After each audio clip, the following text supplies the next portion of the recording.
Bueno, buenos días a todos. Nos volvemos a reencontrar después de algunas semanas. Para los que no me recuerdan, mi nombre es Julia Fabri. Conmigo van a ver este segundo episodio de la segunda parte de genética, en donde vamos a profundizar un poco sobre los distintos tipos de anomalías, algo ya Lili les estuvo adelantando. Antes de arrancar me gustaría ver algunos conceptos cortitos para que queden en claro. Por un lado, ya con Lili estuvieron hablando sobre mutaciones. Uno en general cuando habla de mutaciones lo relaciona a algo malo, ¿sí? Algo relacionado a una enfermedad. Y como bien ella les dijo, recuerden que sobre todo las mutaciones génicas o monogénicas en realidad son la fuente de variación genética. Entonces son las mutaciones, las variaciones hacen que aparezcan más alelos y que por lo tanto haya diferencia de rasgos en determinadas características. Sí, obviamente en algunos casos se produce una enfermedad, pero no siempre una mutación está asociada a una enfermedad. Y por otro lado, también vamos a ver a lo largo de esta clase que no siempre las personas que presentan, que portan una anomalía, van a estar enfermas, ¿sí? No siempre van a estar asociados a un fenotipo anormal. Vamos a ver en muchos casos que las personas pueden ser portadoras, pero no manifestarlo. Lo que sí tienen probabilidad de transmitírselo a la descendencia. Por lo tanto, nosotros, como ya lo vieron con Lili, nos vamos a quedar con aquellas alteraciones que se producen en la línea germinal y que por lo tanto se pueden heredar, ¿sí? Se pueden transmitir a la descendencia. Los mecanismos son iguales, digamos, si bien ocurren en células somáticas o en células de la línea germinal, los mecanismos son los mismos, que son los que vamos a ver ahora, pero nosotros vamos a enfocarnos en aquellos que ocurren en la línea germinal y que por lo tanto hay probabilidad de que la descendencia los herede, ¿sí? Entonces, teniendo en cuenta estas cuestiones, podemos comenzar. Otra cosa que es importante tener en cuenta, ya que dijimos que nos vamos a focalizar en aquellas alteraciones que ocurren en la línea germinal, es importante que recuerden algunos conceptos ya vistos en clases anteriores, como por ejemplo mitosis, meiosis, gametogénesis.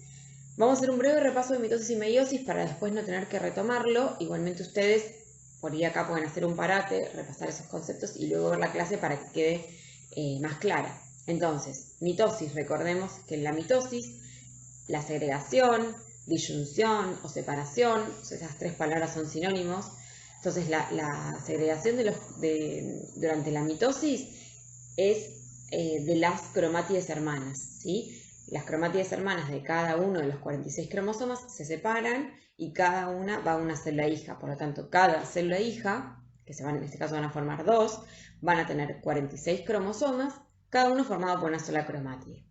Mientras que en la meiosis, tenemos que en la meiosis 1 lo que van a segregar, que se van a separar, son los cromosomas homólogos, o sea que en la meiosis 1 se van a formar dos células, que van a ser dos células haploides, cada célula de estas va a tener 23 cromosomas, formado cada una por dos cromátides hermanas, y en la meiosis 2, cada una de estas células los cromosomas se van a separar las cromátides hermanas, ¿sí? Cada cromátide hermana va a ir para una célula diferente. Por lo tanto, finalmente vamos a tener cuatro células haploides que van a tener 23 cromosomas, cada uno formado por una única cromátide hermana. Y entonces tenemos la formación de las gametas. Bien, habiendo repasado esto, vamos a comenzar con las alteraciones cromosómicas, ¿sí?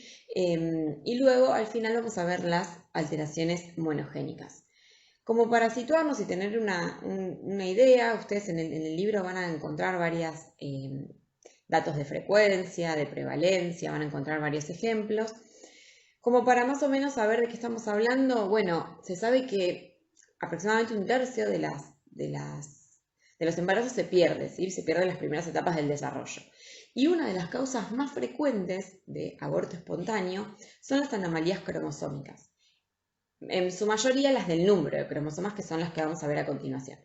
Las anomalías de la estructura de los cromosomas tienen, digamos, un pequeño porcentaje dentro de esta gran frecuencia de presencia de este tipo de alteraciones en los abortos espontáneos. Entonces vamos a comenzar con las anomalías del número de cromosomas y para ello primero vamos a repasar un concepto importante que es la haploidía de las gametas y de las células somáticas, ¿sí? Entonces sabemos que las gametas tienen 23 cromosomas, ¿sí? Que se formaron justamente por la meiosis. Tienen 23 cromosomas, de los cuales 22 son autosomas y 1 es el cromosoma sexual. En el caso de los ovocitos solamente puede ser X, en el caso de los espermatozoides pueden ser X o ser Y, el cromosoma sexual. Por lo tanto se dice que las gametas son haploides o N, ¿sí? La letra N. Y también se dice que tienen una dotación cromosómica completa. En el ser humano, la dotación cromosómica completa son estos 23 cromosomas. Mientras que las células somáticas, como se formaron, o sea, a partir de la mitosis de ese cigoto, y el cigoto se formó por un ovocito que fue fecundado por un espermatozoide, el ovocito tiene 23 cromosomas, el espermatozoide tiene 23 cromosomas, o sea, las células somáticas tienen 46 cromosomas, o 23 por 2. Por eso se dice que las células somáticas son diploides o 2N. Y tienen dos dotaciones cromosómicas completas, una viene del padre y una viene de la madre. Entonces, tanto las gametas como las células somáticas, como contienen múltiplos de 23 cromosomas, se dice que son células euploides. Bien, entonces, teniendo en claro esto, vamos a ver los dos tipos de alteraciones del número de cromosomas. Por un lado tenemos la poliploidía, en donde las células tienen conjuntos o dotaciones cromosómicas completas adicionales. Entonces, si decimos que las gametas tienen una dotación, las células somáticas tienen dos dotaciones, vamos a decir que las células poliploides tienen 3 o 4 dotaciones. Ahora vamos a ver cómo se llaman. Pero las células poliploides son euploides porque tienen múltiplos de 23 cromosomas, porque tienen dotaciones cromosómicas completas adicionales. Mientras que las aneuploidías son células que contienen cromosomas individuales ausentes o adicionales. Un ejemplo, el más conocido, sería con el cromosoma 21. Nosotros en una célula normal tenemos dos cromosomas 21, que serían los homólogos. Bueno, en caso que haya un cromosoma individual ausente, tendríamos solo uno, ¿sí? Se van a llamar monosomías, ahora lo vamos a ver con más detalle. Y en el caso que tenga uno adicional, tiene 3 cromosomas 21, tenemos una triploidía del 21, que eso genera síndrome de Down. Vamos a comenzar a ver un poquito sobre lo que es la poliploidía. Como dijimos, son dotaciones cromosómicas adicionales. Entonces, dijimos que podían tener 3, 4 dotaciones cromosómicas.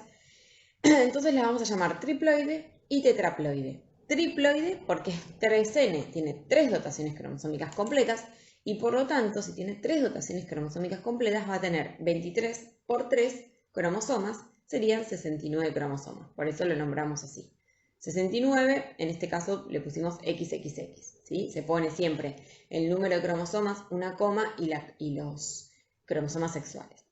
Y en el caso del tetraploide, tiene 4 dotaciones cromosómicas completas, por lo tanto va a tener 23 por 4 cromosomas, que nos da un total de 92 cromosomas. También pusimos XXXX. Hay distintas variaciones de X e Y posibles. ¿Qué ocurre en estos casos? ¿Son viables? ¿Qué se les ocurre? No, la realidad es que no son viables. La mayoría de ellos se abortan en las primeras etapas de gestación. Hay muy pocos registros de recién nacidos vivos con triploidías o tetraploidías, pero obviamente sobreviven un corto periodo de tiempo. Y esto se debe a que en los organismos triploides y tetraploides hay un aumento, un exceso de producto proteico. Y esto genera múltiples anomalías. Y eso hace que no llegue a desarrollarse. ¿Por qué hay un producto proteico aumentado? Pensemos lo siguiente, una célula normal tiene 2 cromosomas, ¿sí? De cada tipo. Por ejemplo, el 21, vamos de nuevo con el 21. Entonces, los genes que están en estos cromosomas se van a expresar, ¿sí? Sabemos que tenemos 2 copias de cada gen, uno en cada cromosoma. Se van a expresar, se van a transcribir y a traducir en una proteína. Entonces, si nosotros tenemos la expresión de 2 copias de cada gen, tenemos una determinada cantidad de producto proteico que se produce. Ahora, si tenemos un individuo triploide que tiene 3 copias de cada uno de los cromosomas, vamos a tener un aumento del producto proteico porque ya tenemos 3 copias de cada gen. ¿Bien? Imagínense si tenemos un tetraploide, tenemos 4 copias de cada gen, o sea, tenemos el doble de producto proteico que en un individuo normal. Pero no solo de un cromosoma, sino de todos los cromosomas. O sea, todos los cromosomas aumentan la expresión génica, o sea, hay un aumento en el producto proteico final y eso genera múltiples anomalías y que esos individuos sean inviables. ¿Cuáles son las causas de que un organismo pueda ser triploide o tetraploide? Son varias, vamos a verlas cada una. Por un lado puede ser un error en la meiosis, por eso yo al principio les hice un repaso de meiosis, o sea, un error en la segregación de los cromosomas. ¿Qué ocurre? Vamos a suponer que se están por formar las gametas en la gametogénesis, sea ovogénesis o espermatogénesis, y cuando se tienen que separar los cromosomas homólogos en la meiosis 1, no se separan, no van cada uno a una célula, sino que van todos para la misma. ¿Sí? Cuando termine la meiosis, las gametas que se van a producir van a ser gametas diploides, porque justamente cuando se tienen que separar no se separan, van todos juntos. O lo mismo si la no disyunción es en la meiosis 2, en vez de separarse las cromátides hermanas, se van todas las cromátides hermanas para la misma célula. Bueno, ahí se van a producir gametas diploides, o sea, gametas con 46 cromosomas, cuando en realidad tendrían que tener 23. Entonces, si tenemos una gameta diploide, por ejemplo un ovocito con 46 cromosomas, que es fecundado por un espermatozoide con 23 cromosomas, ese cigoto va a tener un total de 69 cromosomas, o sea, sería un individuo triploide. Lo mismo al revés, si el espermatozoide es el diploide.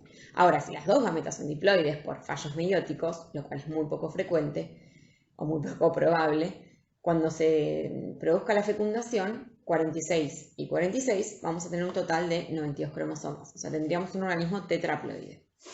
Esa es una causa. La otra causa es un error en la mitosis en las etapas tempranas del desarrollo. Ustedes ya vieron en el núcleo 4 con Cristian que cuando se produce la fecundación se forma el cigoto y ese cigoto comienza a sufrir mitosis para aumentar el número de células, lo que se llama segmentación, y generar el blastocito. Bueno, ¿qué ocurre si, vamos a suponer que tenemos el cigoto con 46 cromosomas, un cigoto normal, y sufre la primera mitosis? Y cuando se tienen que separar las cromátides hermanas, no se separan y se van todas para la misma célula. Nos va a quedar una célula con 92 cromosomas, ¿sí? Porque tenemos los 46 cromosomas, cada uno formado por dos cromátides hermanas, cada cromatida hermana da lugar a un cromosoma, tenemos 92 cromosomas, y la otra célula se queda sin cromosomas, obviamente que va a degenerar.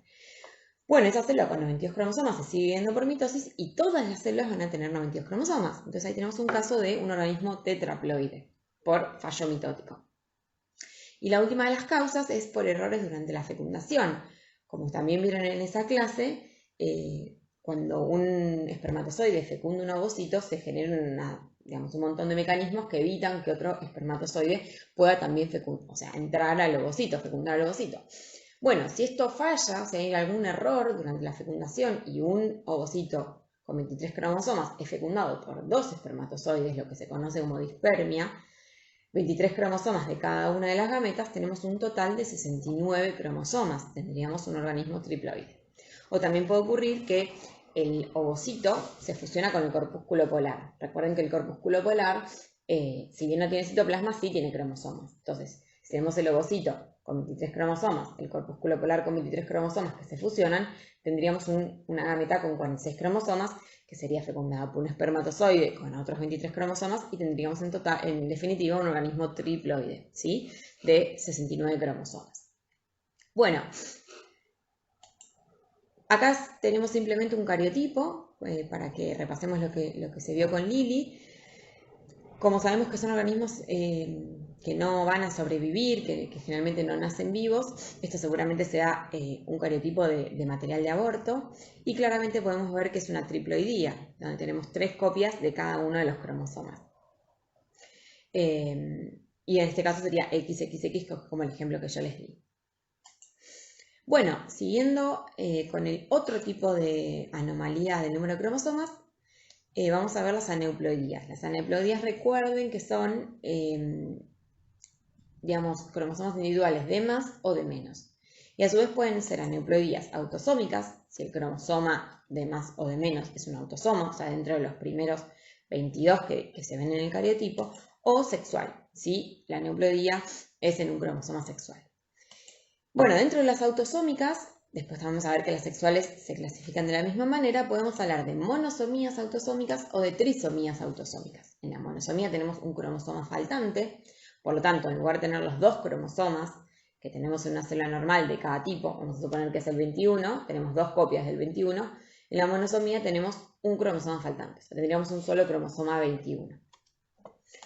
Mientras que en la trisomía, ahora vamos a ver, tendríamos una más, tenemos 3 cromosomas 21. ¿Qué pasa con las monosomías autosómicas? Las monosomías autosómicas ocurren, hay reportes de monosomías de todos los cromosomas autosómicos, pero son inviables, o sea que esos reportes son de materiales de aborto. Todas las monosomías autosómicas se pierden durante las primeras etapas de gestación. Hay muy pocos reportes de monosomías que han nacido vivos, pero igualmente no sobreviven. Y por lo tanto no vamos a ver individuos vivos con monosomías autosómicas. En cuanto a las trisomías, también ocurren trisomías de todos los cromosomas. De hecho, la trisomía más frecuente es la del 16.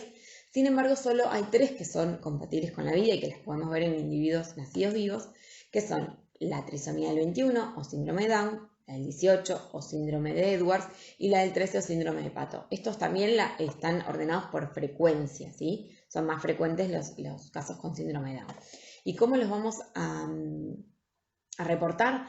Bueno, en todos los casos en las trisomías tenemos un cromosoma de más, por lo tanto en total tenemos 47 cromosomas, por lo tanto se ponen el número 47, una coma, los cromosomas sexuales, en este caso pusimos XX, pero fíjense que también puede ser XY obviamente, y luego más el cromosoma que está, que está de más, ¿sí? El cromosoma que tenemos extra, en este caso el 21, el 18 o el 13. ¿Y por qué ocurre que hay trisomías que son viables y algunas que no, y que todas las monosomías son inviables? Bueno, hay un principio que dice que el ser humano tolera un exceso de material genético con mayor facilidad que su falta. Por eso es que las monosomías no hay ninguna que sea viable, ¿sí? Porque ahí tenemos falta de material genético, nos falta un cromosoma, nos falta una copia de ese cromosoma y por lo tanto una copia de todos los genes que están en ese cromosoma. Mientras que, bueno, algunas trisomías sí son viables, si el cuerpo las tolera, fíjense que solo algunas, y esto depende de que en los distintos cromosomas tenemos distinta densidad génica y también genes con distintas funciones y algunos genes más indispensables que otros, etc. Entonces, bueno, solo algunas son compatibles y fíjense que de las 22 monosomías posibles y de las 22 trisomías posibles, solo 3 son viables. Bueno, pasemos a las aneuploidías sexuales. También las aneuploidías sexuales se clasifican en monosomías y trisomías. Pero en este caso sí existen monosomías sexuales, que sería el síndrome de Turner, en el cual tenemos, como en todas las monosomías, un cromosoma de menos, o sea, 45 cromosomas, y solamente tenemos un cromosoma sexual X. Si nunca no existe ningún individuo que pueda desarrollarse teniendo únicamente un cromosoma Y. ¿Por qué? Porque el cromosoma X tiene una alta densidad génica y genes muy importantes en el desarrollo, por lo tanto, siempre un individuo tiene que tener un cromosoma X. Por lo tanto, la única monosomía es la del cromosoma X, en donde tenemos mujeres con 45 cromosomas porque tienen solo un cromosoma X. ¿Y por qué la monosomía sexual sí es compatible, sí es viable? Bueno, esto lo van a ver más adelante con Emi y por ahí lo van a entender mejor, pero les hago un pequeño adelanto. En las mujeres se produce una inactivación del cromosoma X. ¿Qué significa esto? Las mujeres somos cromosómicamente XX y los varones son XY. Pero se vio que el producto proteico de los genes que están en el cromosoma X es igual en hombres y en mujeres. Entonces eso llevó a descubrir que en las mujeres, en todas las células de las mujeres, todas las células somáticas de las mujeres que tienen 2 cromosomas X, uno de ellos está inactivo. Eso se llama inactivación del cromosoma X. Por lo tanto, este sería el cromosoma que está activo y generando proteínas, y es por eso que el producto proteico en una mujer es igual que en un hombre, porque el hombre tiene un solo cromosoma X y la mujer tiene 2, pero uno está inactivo. Entonces sería más o menos similar. Entonces las mujeres con síndrome de Turner tienen un solo cromosoma X, por lo tanto no tienen ninguno inactivo, pero tienen igualmente, bueno, producen las proteínas. Obviamente que van a tener un fenotipo particular, porque este cromosoma inactivo está inactivo en su mayoría, pero una parte está activo, entonces bueno, ahí se generan las diferencias con este síndrome, digamos, entre las mujeres que tienen ese síndrome y las mujeres cromosómicamente normales. Y las trisomías, bueno, hay algunas trisomías conocidas, el síndrome de Klinefelter, que tiene XXY, o sea, obviamente tiene 47 cromosomas, la trisomía del X, que es triple X, y el síndrome 47XY. El primero y el último son varones con fenotipos anormales y el del medio son mujeres con fenotipos anormales. En el libro van a encontrar que hay digamos, bastante descripción de cada uno de estos síndromes, cuáles son las manifestaciones clínicas, cómo se identifican, cómo se diagnostican. Nosotros, como les dijo Lili, les dejamos bien marcado qué partes son obligatorias, qué partes queremos que realmente ustedes lean, y las otras, como por ejemplo estas, en donde se habla mucho sobre la enfermedad en sí, digamos, todo lo que es más clínico, lo tachamos, digamos, lo excluimos, no porque no lo puedan leer, obviamente que el que le interese y lo quiere leer, lo puede leer, de hecho lo tienen ahí, les pusimos el capítulo entero, pero bueno, en este momento con el objetivo que queremos cumplir con estas clases es de conocer los mecanismos y no tanto la parte clínica o la parte de diagnóstico, que obviamente lo van a ver más adelante en la carrera. Pero bueno, al que tenga ganas de leerlo y le dé curiosidad, igualmente ahí lo tiene.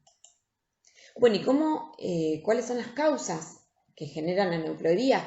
Principalmente es por fallo en la meiosis, ¿sí? O sea, fallo en la segregación meiótica de los cromosomas.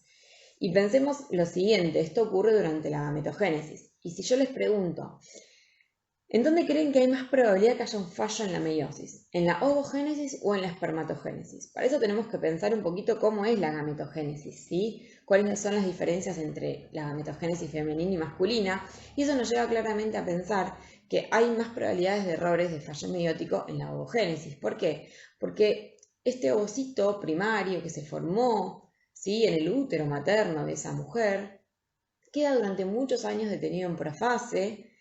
Esa célula tiene muchísimos años. Piensen que una mujer que queda embarazada a los 35 años, ese ovocito que fue fecundado tiene también 35 años. Durante todo ese tiempo tiene más probabilidades de que su maquinaria para realizar la meiosis y que la segregación de los cromosomas sea correcta, tiene más probabilidades de fallar, tiene más probabilidades de tener errores por una cuestión de edad.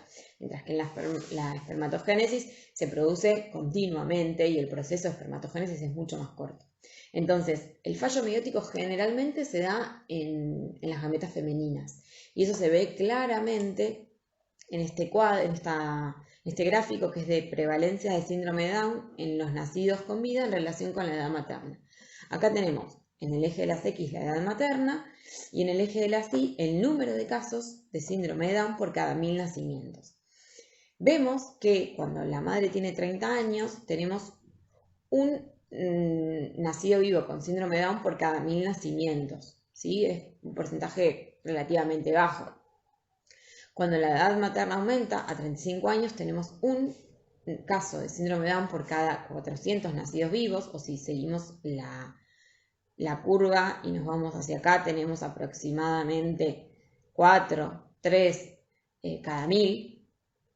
Y cuando la edad materna es de 40 tenemos un nacido con síndrome de Down por cada 100 nacimientos, o lo que es lo mismo, si vamos acá a ver el gráfico, 10 nacidos con síndrome de Down por cada 1000 nacimientos. Vemos cómo esto aumenta, ¿sí? Este es un ejemplo para el síndrome de Down, pero esto se da para todas las trisomías y todas las monosomías, digamos, aumentan con la edad materna. Entonces veamos un poquito el proceso, ¿sí?, de cómo es que ocurre esta no disyunción, esta mala disyunción.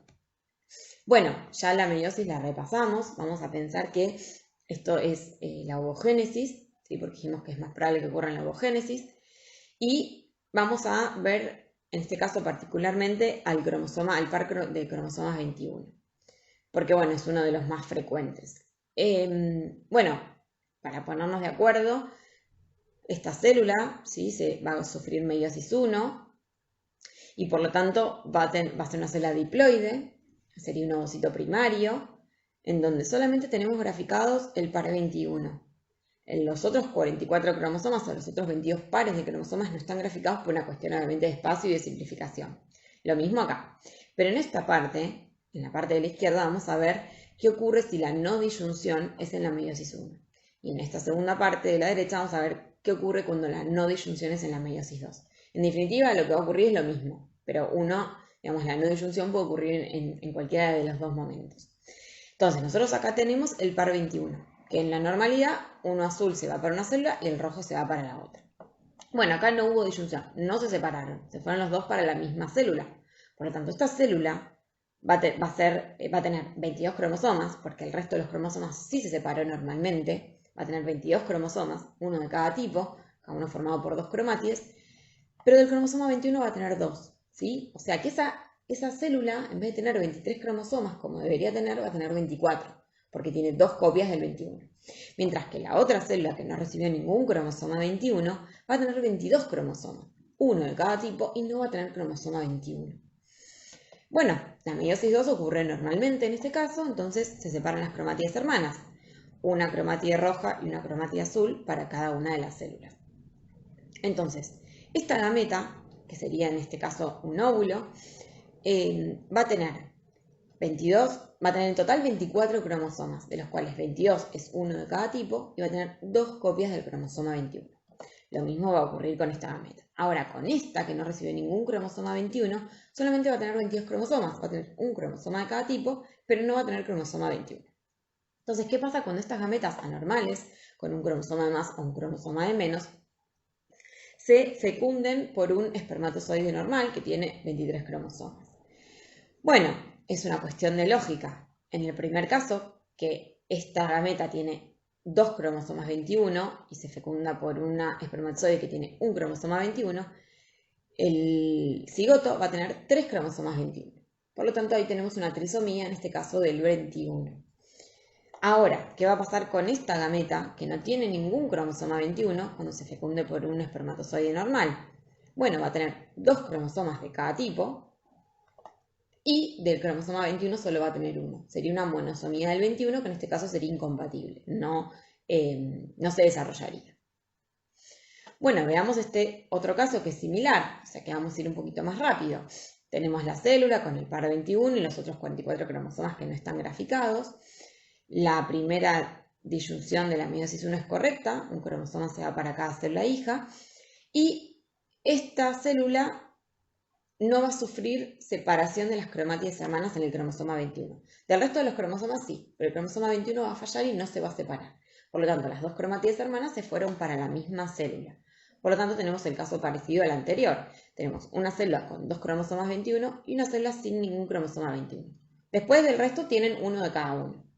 Entonces, la célula con 2 cromosomas 21, si es fecundada por una célula normal, va a tener 3 cromosomas 21, ese cigoto, o sea, va a tener una trisomía del 21, mientras que esta célula que no tiene ningún cromosoma 21, si es fecundada por un espermatozoide normal que tiene un cromosoma 21, va a tener tan solo 45 cromosomas. ¿Por qué? Porque tiene 22 pares de los cromosomas y del cromosoma 21 solamente tiene uno. O sea, tenemos una monosomía del 21 que también es inviable.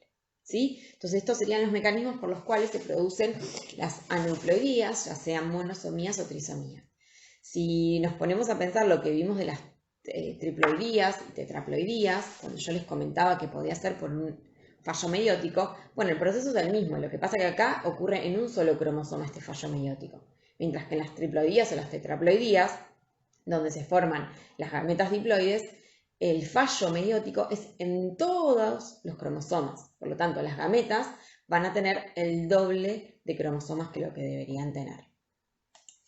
Bueno, al igual que como veníamos viendo anteriormente, vamos a ver algunos cariotipos para empezar a familiarizarnos con ellos, porque es la forma de diagnóstico de estos síndromes. Y si vemos este cariotipo, podemos observar que en todos los cromosomas tenemos 2 copias, mientras que en el 21 acá nos aparecen 3 copias, ¿sí? Por lo tanto, acá estamos hablando de un síndrome de Down, y como tenemos 2 cromosomas X, sería un individuo cromosómicamente femenino, y esta es la forma de identificarlo. En este otro cariotipo vemos que de nuevo tenemos 2 copias de cada cromosoma, y cuando llegamos a los cromosomas sexuales tenemos 2X y un Y. Esto es un síndrome de Klinefelter, es un individuo masculino porque tiene un cromosoma Y con síndrome de Klinefelter. Sí, tenemos una aneuploidía autosómica y una aneuploidía sexual.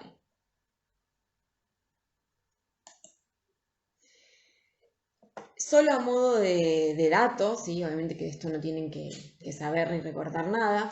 En el libro, como les dije, van a encontrar algunos cuadros de prevalencia, algunos datos de frecuencia, etc. Estos son datos obtenidos de una página que se llama Orphanet, que son datos actualizados a nivel mundial. de cuáles son las prevalencias de las distintas aneuploidías. Ahí ustedes pueden encontrar un montón de información sobre cada síndrome, sobre cada mutación. Y tenemos que las primeras tres son aneuploidías autosómicas. Fíjense que están en orden de prevalencia. Si el síndrome de Down es la más prevalente, entre 1 en 400 a 1 en 3000 nacidos vivos, es la primera causa genética de discapacidad intelectual. El síndrome de Edwards, 1 en 6000 a 1 en 8000. Estas son variaciones de acuerdo a los lugares geográficos, ¿sí? Hay variaciones según los lugares del mundo. El síndrome de Patot, que es una trisomía del 13, 1 en 8000 a 1 en 15000 nacidos vivos. Y fíjense que entre el 90 y el 95%, bueno, en el caso del síndrome de Edwards, el 90% muere en el primer año de vida y en el de Patot el 95% en general se pierde antes del nacimiento. Son todas trisomías autosómicas, por eso hablamos de una prevalencia en nacidos vivos, sin importar el sexo cromosómico. Mientras que las últimas dos, que son el síndrome de Klinefelter y el síndrome de Turner, tiene que ver con, el síndrome de Klinefelter es de 1 en 400 a 1 en 1000 varones nacidos vivos, porque solamente se da en individuos de sexo masculino, y el de Turner es 1 en 5000 mujeres nacidas vivas. Y estos son simplemente para que ustedes tengan una idea de la prevalencia.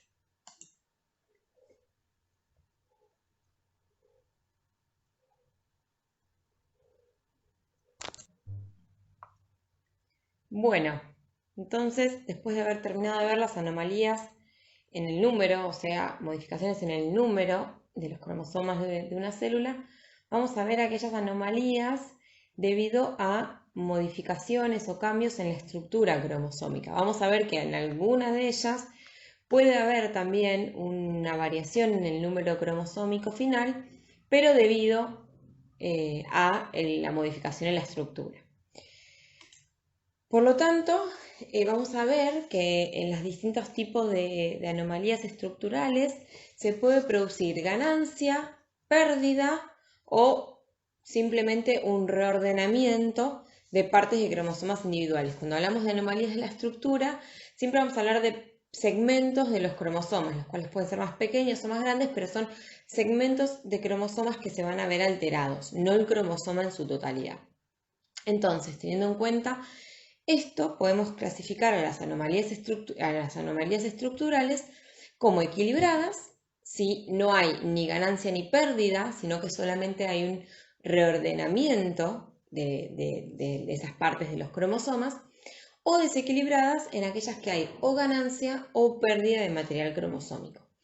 Obviamente, las que son equilibradas, en donde lo que ocurre es un reordenamiento, pero en realidad el material genético está, digamos, no hay falta ni hay exceso, van a ser más leves, ¿sí? Generalmente no van a tener manifestaciones clínicas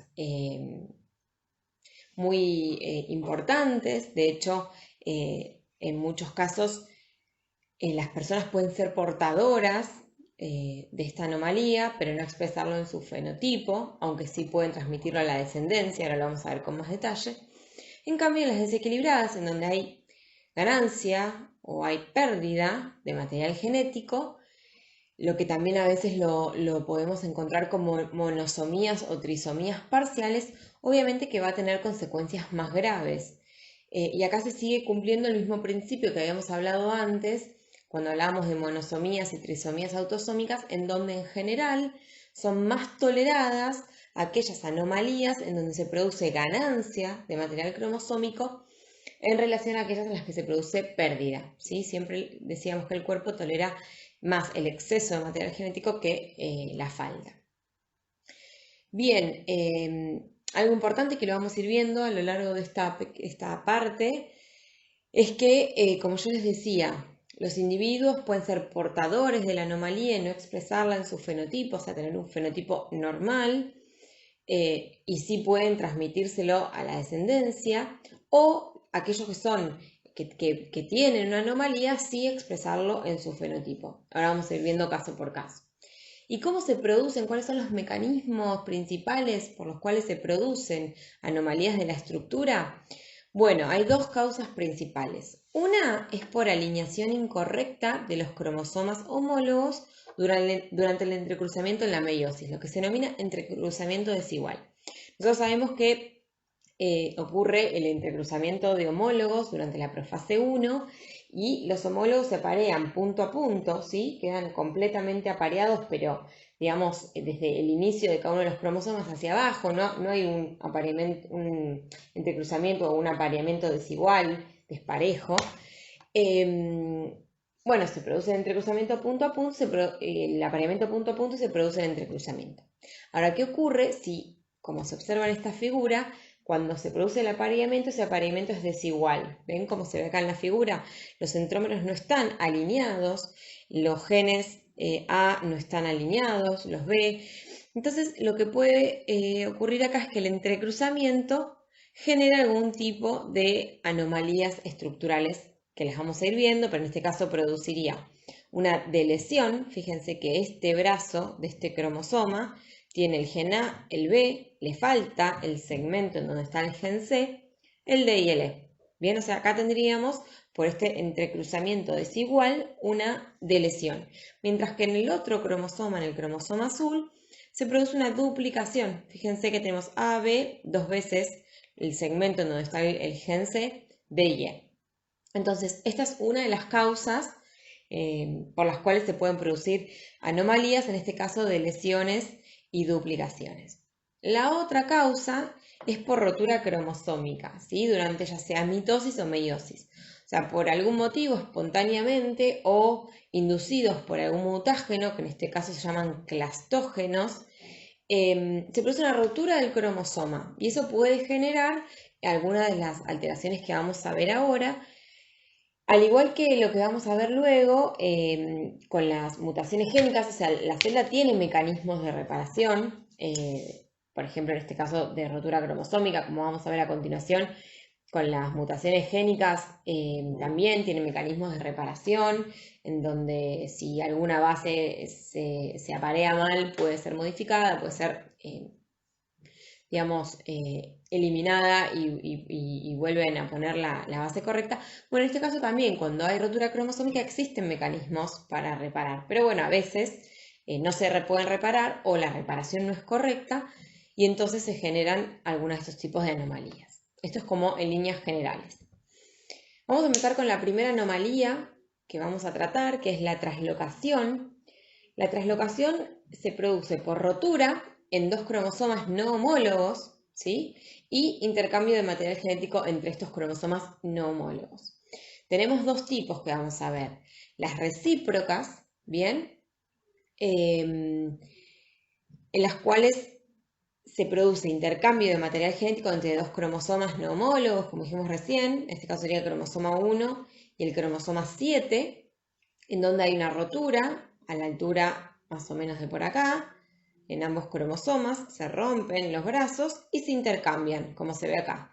Fíjense, el cromosoma 1, cuando luego de la traslocación le van a quedar el gen A, el gen B, toda esta parte es del cromosoma 1, y la última parte es la traslocada del cromosoma 7, por lo tanto va a tener el gen G. Mientras que el cromosoma 7 tiene sus genes D, E y F, y la última partecita va a tener el segmento del cromosoma 1 traslocado. Estos cromosomas se llaman cromosomas derivativos, y fíjense, en realidad la información genética está, ¿sí? No hay ni exceso ni defecto, simplemente está reordenada, está localizada en un lugar incorrecto, pero está. Por eso dice que esas traslocaciones recíprocas son equilibradas y no hay pérdida de material genético. ¿Cómo las vamos a identificar o cómo las vamos a notificar? Bueno, se pone, como veníamos viendo, el número de cromosomas, siguen siendo 46, porque la cantidad de cromosomas no se vio modificada. En este caso sería XX, sería cromosómicamente femenino, y las traslocaciones se coloca una T y entre paréntesis los dos cromosomas que fueron traslocados. En este caso el 1 y el 7.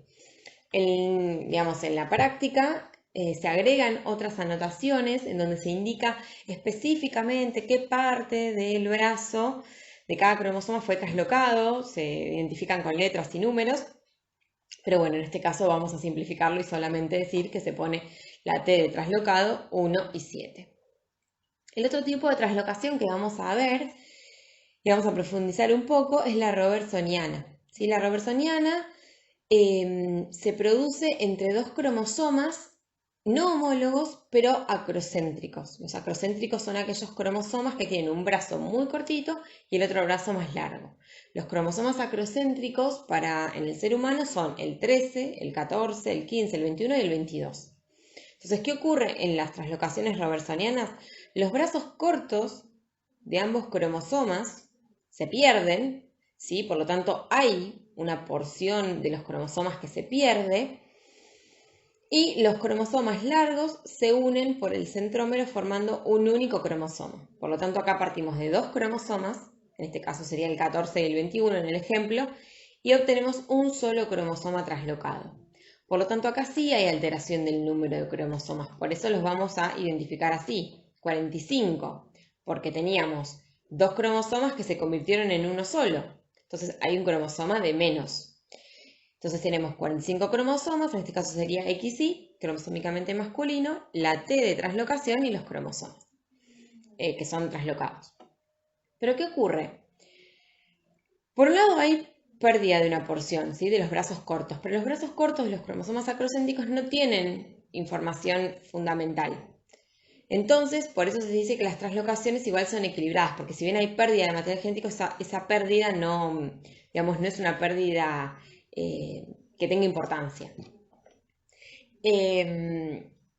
Y por otro lado, bueno, tenemos esto, que se forma un solo cromosoma, ¿bien? O sea que digamos, los brazos largos de ambos cromosomas, que son los que tienen la información genética indispensable e importante, van a seguir estando, ¿sí? Por lo tanto, no hay ni pérdida ni ganancia de información genética. Por eso son equilibradas.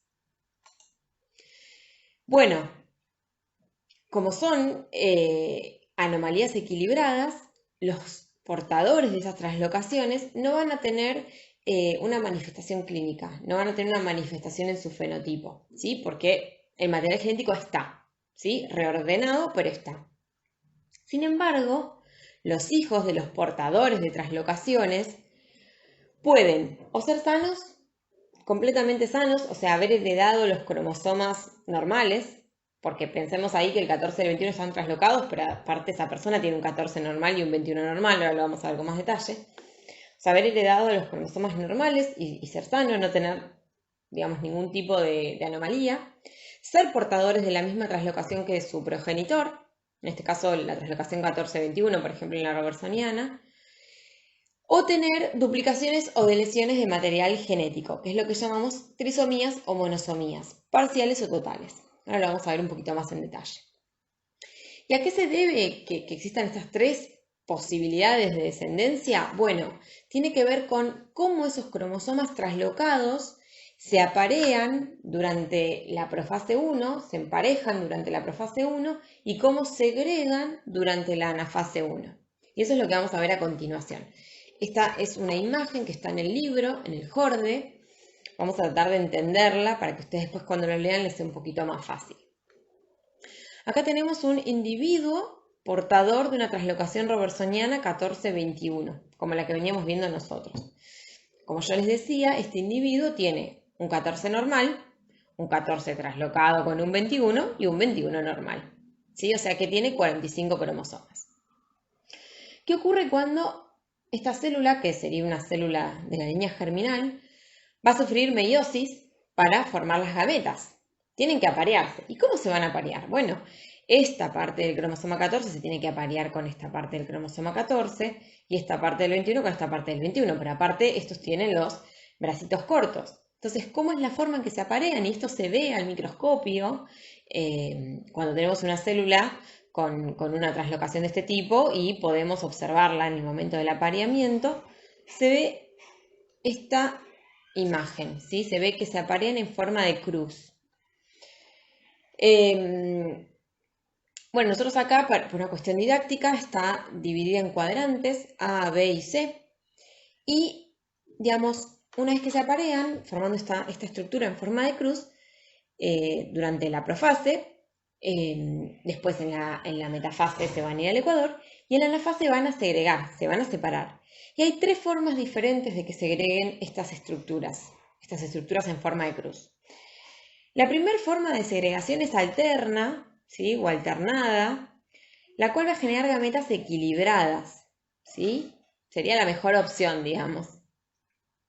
¿Cómo sería esta segregación? Bueno, que el cuadrante o el cromosoma que está en el cuadrante A se vaya a una gameta, que sería esta, y que estos dos migren hacia la otra, que sería esta gameta, ¿sí? O sea, B y C migran, los cromosomas que están en los cuadrantes B y C migran a una gameta, y el cromosoma que está en el cuadrante A migra a otra. Entonces tenemos una gameta con un 14 y con un 21, o sea, sería una gameta normal, y la otra gameta que se formaría tendría el cromosoma traslocado, que en definitiva tiene los dos cromosomas. Sería también pseudo normal. Obviamente que el resto de los cromosomas se segregan normalmente. Bueno, la otra forma de segregación sería si segregan de esta manera. A y B se van hacia una gameta, que sería este el caso, y C se va a otra gameta, que sería este el caso. Fíjense que acá ya tenemos lo que se denominan segregaciones desequilibradas. Una de las gametas va a tener dos cromosomas 21, uno normal no traslocado, y un cromosoma 14. O sea, esta gameta tiene un cromosoma 21 de más. Y esta gameta tiene un cromosoma 21 de menos, obviamente. Y la otra forma de segregación desequilibrada también, o también adyacente, es si fuera así. Si A y C migran para una gameta, que sería este el caso, y B migra para otra gameta. Acá tenemos lo mismo que en la anterior, pero invertido. Tenemos dos cromosomas 14 y uno 21, cuando en realidad teníamos que tener un solo 14, y obviamente en la otra gameta faltaría un 14, ¿sí? Entonces hay tres posibilidades de segregación.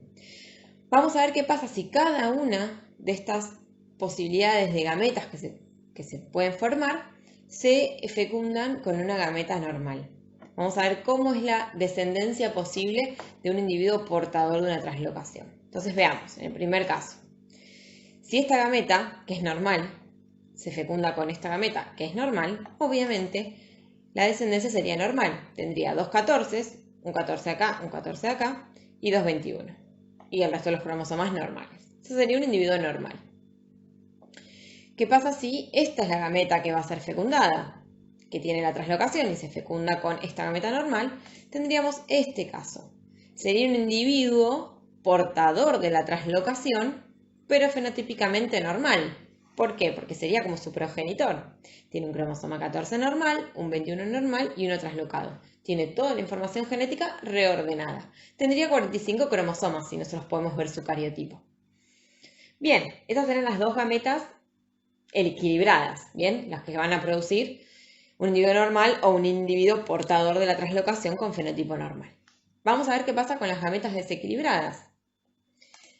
Si tenemos en cuenta la primera gameta desequilibrada, que es fecundada por la gameta normal, tendríamos esta descendencia. Fíjense, un cromosoma 14 que viene de acá, un cromosoma 21 que viene de esa gameta. Y de la gameta desequilibrada viene otro cromosoma 21 y el cromosoma traslocado. En definitiva, ¿qué tenemos? 3 cromosomas 21 y 2 cromosomas 14. ¿Sí? Entonces, esta translocación hace que este individuo tenga síndrome de Down por translocación robertsoniana. ¿Sí? Tiene una trisomía del 21 por translocación. No sé si recuerdan cuando vimos el cuadro de prevalencia de las anomalías del número de cromosomas, donde veíamos la prevalencia del síndrome de Down, decía por trisomía o por translocación robertsoniana. Bueno, la translocación robertsoniana representa un porcentaje pequeño de los casos de síndrome de Down, pero es un causante también de este síndrome.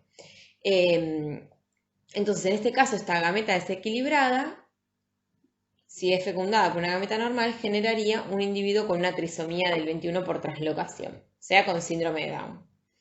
Mientras que esta gameta, que solamente tiene un cromosoma 14, fecundada por una gameta que tiene un 14 y un 21, va a producir un individuo que tiene una monosomía del 21, porque tenemos dos cromosomas 14 y tan solo uno del 21. ¿Sí? O sea, acá tendríamos una monosomía del cromosoma 21. Esta otra gameta desequilibrada, que tiene dos 14 y un 21, si se fecunda con una gameta normal, va a generar una trisomía del 14. Fíjense, 1, 2, 3 cromosomas del 14. Y 1, 2 cromosomas 21. Entonces tenemos una trisomía del 14. Y por último esta gameta, que solamente tiene un cromosoma 21, no tiene ningún 14, fecundada con esta, va a generar un individuo con una monosomía del 14. Tiene 2 cromosomas 21, pero solo un cromosoma 14. ¿Qué habíamos dicho? Las monosomías son todas inviables, mientras que la trisomía del 14 también es inviable. Recuerden que las trisomías solo eran viables las del 21, las del 18 y la del 13. Por lo tanto, estos últimos tres descendientes serían inviables, digamos, se perderían en un aborto espontáneo. Por lo tanto, teóricamente, un individuo portador de una translocación tiene la posibilidad de 50% de sufrir un aborto espontáneo y un 50% de que ese individuo nazca, ¿sí? De que nazca con vida.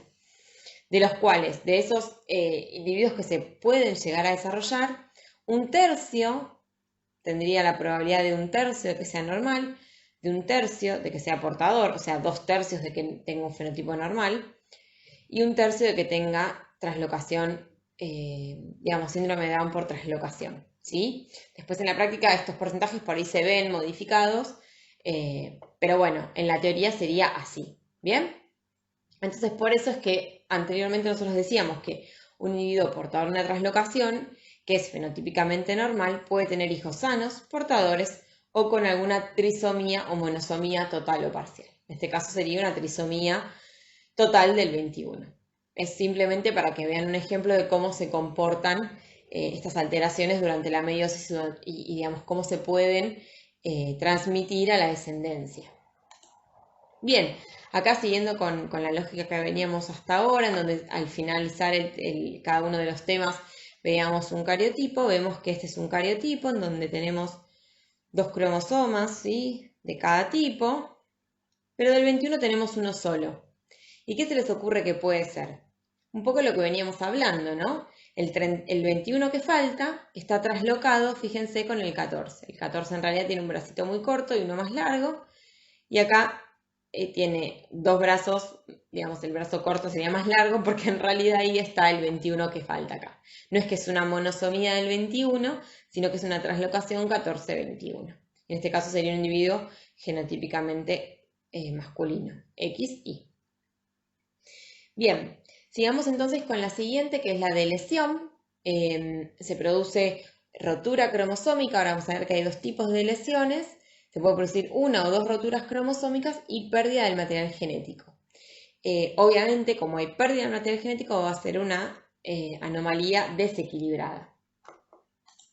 Entonces, si hay una única rotura y pérdida del extremo de un cromosoma, vamos a hablar de una lesión terminal.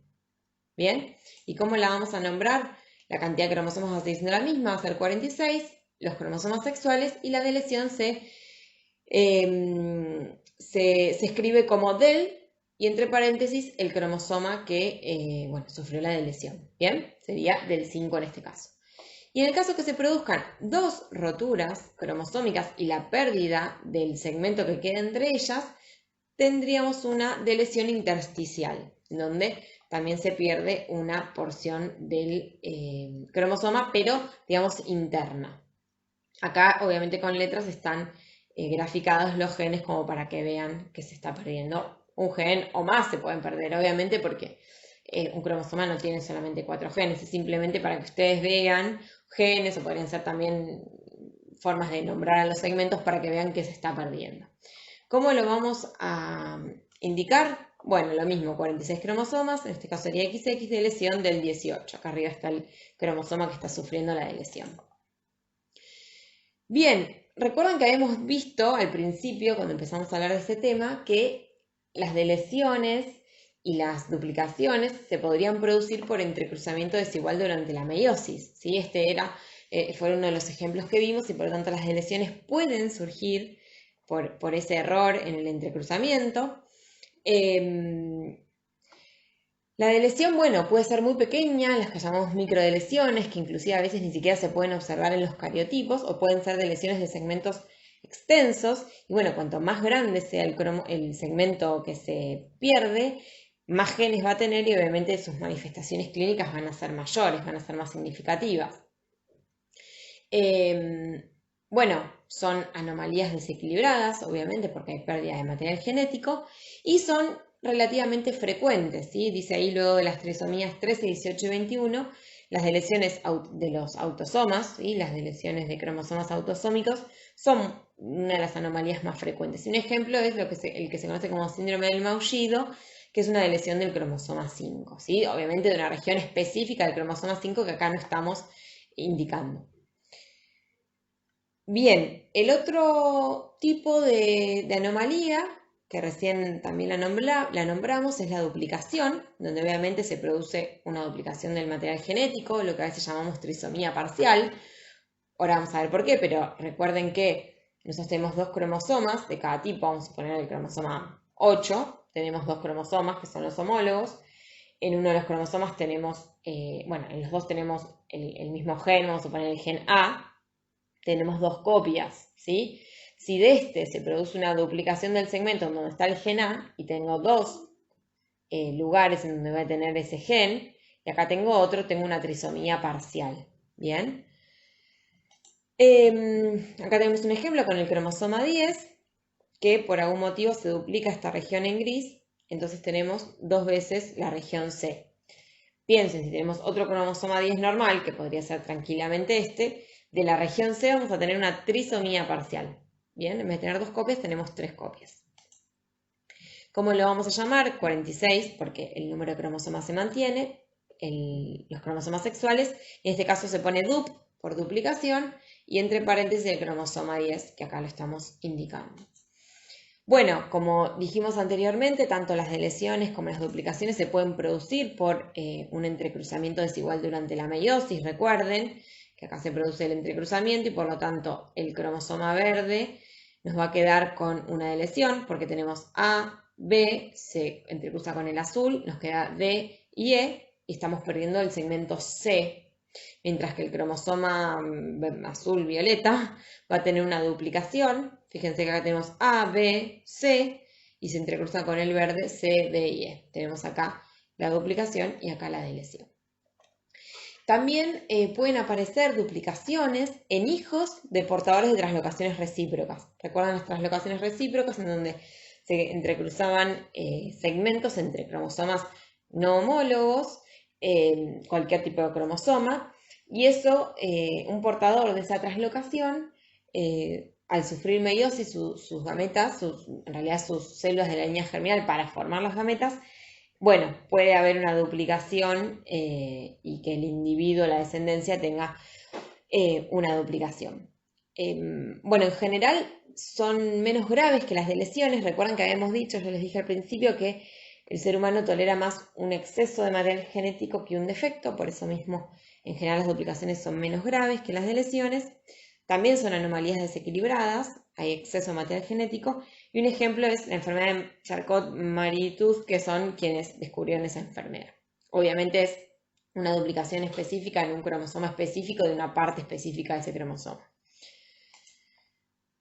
Bien, tenemos también los cromosomas anulares, en donde lo que se produce es rotura cerca de los extremos de un cromosoma y luego fusión de los brazos y se queda, digamos, formando un anillo. Este extremo se fusiona con este extremo y terminan formando un anillo. Fíjense que acá tenemos el centrómero, está este brazo corto y el brazo largo que se une por el otro lado. Tenemos obviamente dos porciones perdidas que son de los extremos.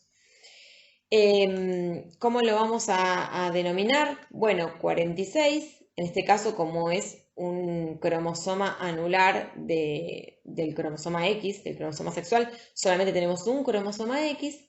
R debe ser de anillo en inglés, de ring, y entre paréntesis el cromosoma que sufrió, digamos, esta anomalía.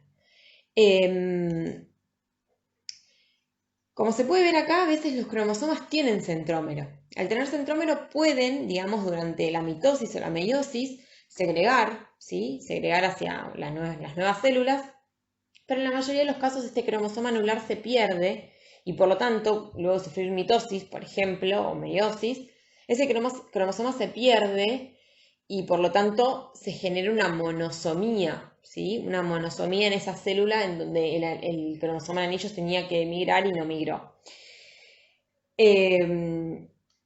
Son anomalías equilibradas porque si bien se pierden porciones son pequeñas y son terminales, no son, digamos, indispensables, pero bueno, al perderse el anillo, o sea, al perderse el cromosoma entero, ahí bueno, ya tendríamos una anomalía desequilibrada, así nos va a faltar obviamente un cromosoma. Bien, esto sería de las anomalías eh, donde se forma un cromosoma en forma de anillo. Bien, en las inversiones lo que tenemos es dos roturas cromosómicas formando un segmento, el cual se vuelve a reinsertar, pero en el orden invertido. Por lo tanto, es una anomalía equilibrada, ¿sí? Porque no hay ni ganancia ni pérdida, solo un reordenamiento, y puede ser paracéntrica si no incluye al centrómero, por ejemplo, si la inversión se da en esta región blanca, ¿sí? Que tiene los segmentos B y los segmentos C. Se produce una rotura aquí y se invierte. C queda arriba y B queda abajo. Tenemos todos los segmentos pero invertidos. O puede ser, bueno, y cómo se, cómo se informaría cantidad de cromosomas sexuales de inversión y el cromosoma en este caso sería el 8. Ahora, si la inversión sí incluye al centrómero, como ocurriría acá, se denomina pericéntrica. Entonces acá tenemos una rotura a este nivel, una rotura a este nivel y la inversión de ese segmento. Entonces tenemos nuevamente ACBD, pero incluye al centrómero. De la misma forma se va a informar. También, digamos, en todos los casos que estuvimos hablando hasta acá, hay que tener en cuenta que si en el lugar en donde se corta el cromosoma es justo en el medio de un gen, y ese gen queda cortado, y bueno, ahí también vamos a tener un problema porque ese gen no va a poder ser ni transcripto ni traducido, ¿sí? Entonces, bueno, hay que también tener en cuenta esas consideraciones. En el caso de las inversiones, como son equilibradas, el que porta la inversión generalmente tiene un fenotipo normal, ¿sí? Como yo les decía, al menos que se interrumpa algún gen. Por ejemplo, la interrupción de un gen, que es del factor 8, produce hemofilia grave. Bien, porque justo se corta el gen y por lo tanto no puede ya generar la proteína. Pero si no, en general solo son portadores, no tienen ninguna manifestación clínica. Sin embargo, como venimos viendo, los hijos de portadores de inversiones pueden presentar deleciones o duplicaciones porque hay problemas cuando se aparean los cromosomas, el que es normal y el que está invertido, ¿sí? Ahí también se generan figuras durante el apareamiento de los cromosomas para intentar aparearse punto a punto y esto genera una segregación anormal. Por lo tanto, como una característica general, vemos que las anomalías equilibradas, el que porta esa anomalía no va a tener un fenotipo anormal, ¿sí? Va a tener un fenotipo normal, no va a tener una manifestación clínica. Ahora, la descendencia de esos portadores sí pueden presentar algún tipo de anomalía, la misma que el progenitor o una diferente, como en este caso. El progenitor presenta una inversión, pero sus hijos pueden tener deleciones o duplicaciones. En el caso de la translocación que vimos anteriormente, la translocación robertsoniana, el progenitor tenía una translocación robertsoniana 14-21 y la descendencia podía tener una trisomía 21 o ser portador de la translocación, ¿sí? Mientras que las anomalías desequilibradas, es así en general, el que tiene esa anomalía tiene alguna manifestación clínica, ¿sí? Obviamente dependiendo de qué parte, de qué cromosoma, de cuál es la longitud, etcétera, de la alteración, ¿no? Pero bueno, eso sería como en líneas generales. Y para terminar de la misma manera que veníamos haciendo con las alteraciones del número y con lo que vimos de las translocaciones, acá tenemos algunos ejemplos para que veamos los cariotipos. Obviamente que las alteraciones de la estructura son mucho más difíciles de identificar en los cariotipos que las del número, ¿sí? Que se ven a simple vista, pero vamos a verlas en detalle. Acá tenemos un cariotipo con una deleción en el cromosoma 7, ¿sí? Si vemos acá el esquema, que nos va a ser más fácil identificarlo, vemos que hay una deleción desde, digamos, en estos segmentos. Entonces vemos acá que el cromosoma con la deleción tiene la banda gris, ¿sí? Y esta banda grande negra no la tiene, fíjense. Recién vuelve a tener esta banda cortita negra, después sigue esta zona en blanco y luego el mismo bandeado. Y así es como se identifican las deleciones, obviamente que tienen que tener un ojo muy entrenado, pero pueden ver que por un lado obviamente va a estar más corto el cromosoma, pero siguiendo el patrón de bandas pueden ver dónde está la deleción, ¿sí? Acá tenemos un ejemplo de un cromosoma anular, ¿sí? O en anillo, muy sencillo de identificar en este caso. Y acá tenemos una inversión, que de nuevo, esta es difícil de ver, ¿sí? Tendríamos que mirar cromosoma, par cromosómico por par cromosómico para ver si las bandas se corresponden o no. Y bueno, en este caso se identificó en el cromosoma 10 una inversión. Fíjense, una inversión desde este segmento hasta acá abajo. Entonces, fíjense, esta banda, que es bastante característica, negra, la tenemos abajo, seguida de la banda gris, seguida de unas bandas claras. Y acá ven que vemos acá esta banda oscura, que acá la tenemos acá abajo. No tan marcada, pero esa es la banda que está acá abajo. Entonces, de esta manera se pueden detectar inversiones. Y el resto de las anomalías bueno, que no dimos algún ejemplo en los cariotipos. Bueno, creo que de esta parte ya no tenemos más nada para agregar.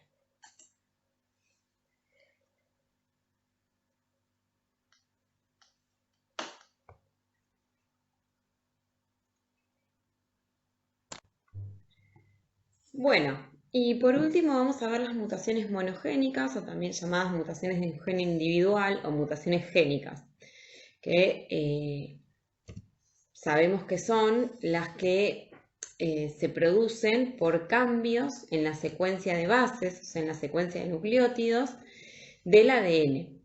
Sí, estas mutaciones pueden ocurrir en cualquier parte del genoma, en cualquier parte de todo el material genético que está en los 46 cromosomas. Ahora, lo que nos van, digamos, las mutaciones que nos van a importar a nosotros son aquellas que van a tener una manifestación, una consecuencia clínica, una manifestación en el fenotipo. Y por lo tanto, las mutaciones que nos van a interesar a nosotros van a ser aquellas que vayan a ocurrir en regiones que codifican genes. Entonces, una mutación en esas regiones va a generar un ADN modificado que cuando sea transcripto a un ARN mensajero, ese ARN mensajero también va a estar modificado y por lo tanto la proteína puede o no estar modificada. Y de acuerdo, ¿sí?, a las funciones que pueda cumplir o no esa proteína, va a ser la manifestación clínica. También nos van a interesar aquellas mutaciones que ocurren en las regiones que regulan los procesos de transcripción y traducción, porque obviamente esto va a generar o más o menos ARN mensajero y por lo tanto o más o menos proteínas. Esto sería más una cuestión de cantidad de producto proteico final, digamos. Y también nos van a interesar las mutaciones que ocurren en las regiones en donde se produce el corte y empalme de intrones y exones. Sí, en esas regiones hay mutaciones, probablemente ese corte no sea correcto y por lo tanto el producto proteico que se va a formar va a ser diferente al normal porque el ARN mensajero va a ser diferente. Las mutaciones que ocurran en el resto del genoma a nosotros en principio no nos van a interesar porque no se van a ver manifestadas en un fenotipo anormal. ¿Cuándo ocurren las mutaciones monogénicas? Como venimos viendo hasta ahora, que siempre ocurren, digamos, en lo relacionado al ciclo celular. Bueno, particularmente las mutaciones monogénicas ocurren durante la replicación del ADN, ¿sí? Por lo tanto, bueno, acá vamos a tener que repasar un poquito ese proceso. Pensemos lo siguiente, cuando una célula entra, digamos, comienza el ciclo celular para finalmente dividirse, ya sea por mitosis o por meiosis, sabemos que el ciclo celular, la parte de la interfase, la célula entra en G1, luego en la fase S, que es la de síntesis o replicación del ADN, donde nos vamos a detener ahora, luego sigue en G2 y finalmente sufre mitosis o meiosis. Cuando está en la fase S, una célula humana que tiene 46 cromosomas, tiene 3.000 millones de pares de bases aproximadamente para replicar. Imagínense que la replicación tiene que ser lo más exacta para que justamente no aparezcan mutaciones. Son un montón de pares de bases que hay que duplicar. Entonces, la célula tiene mecanismos de reparación de errores. Bien, estos errores pueden ser por errores espontáneos, ¿sí? Por errores en los que son los procesos celulares, o pueden ser también inducidos por mutágenos, como ya venimos hablando. En fin, sean espontáneos o sean inducidos estas mutaciones, bueno, muchos de estos cambios son corregidos por la maquinaria celular. Fíjense que aproximadamente el 99,9% es corregido, tan solo un 0,01% se escapa a ese mecanismo de reparación de la replicación del ADN. Entonces, la probabilidad de que ocurra una mutación y encima que esa mutación ocurra en zonas que son las que nombramos anteriormente, en estas regiones, es muy baja. Ahora, pensemos lo siguiente, ¿qué ocurre si esta mutación en una región que codifica un gen, ese gen es un gen responsable de la reparación de los errores, de la síntesis de ADN? Y bueno, ahí la tasa de mutación va a aumentar muchísimo. ¿Sí? Porque obviamente todo ese mecanismo de reparación de errores va a estar dañado. Pero bueno, simplemente para que ustedes comiencen a pensar un poquito de estos procesos. A diferencia de las que veníamos viendo antes, de las alteraciones a nivel cromosómico, estas no se pueden observar al microscopio, no podemos hacer un cariotipo e identificar si hay un gen mutado o no. Sí existen algunas técnicas moleculares más avanzadas en donde se pueden detectar, pero no, digamos, al realizar un cariotipo como lo que veníamos viendo hasta ahora. Bien, y cuando hablamos de mutaciones en regiones que codifican genes, vamos a hablar de tres grandes grupos de mutaciones. Por un lado hablamos de la sustitución de pares de bases, en donde un par de bases se sustituye por otro, o de deleciones o inserciones de uno o más pares de bases. Vamos a comenzar con el de sustitución, en donde las sustituciones pueden ser o silenciosas o de cambio de sentido. ¿Qué significa esto? Como yo les decía recién, las mutaciones se dan a nivel del ADN. Bien, lo que se va en este caso a sustituir es un par de bases del ADN. Entonces, ¿qué pasa? Este ADN modificado, este ADN mutado, cuando se transcriba un ARN mensajero, ese ARN mensajero también va a estar modificado, va a estar mutado. Y ese ARN mensajero, cuando se traduzca a proteínas, ¿qué puede pasar?